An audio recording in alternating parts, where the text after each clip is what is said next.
Maria Campello, allora ancora concerto di Natale, una tradizione che si rinnova e però il Natale è anche poesia, quindi con una poetessa come lei, insomma, non si può. Quale sarà il suo contributo alle opere che porterà oggi a questo appuntamento?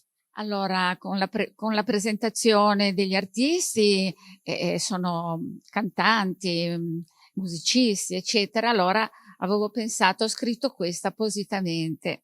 Le emozioni della vita. Andiamo, eh? Andiamo? Andiamo.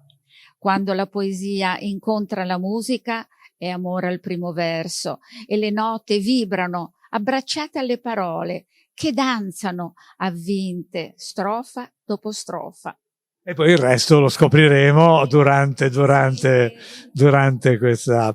La poesia, il Natale, però sono veramente un connubio importante, no? Un momento.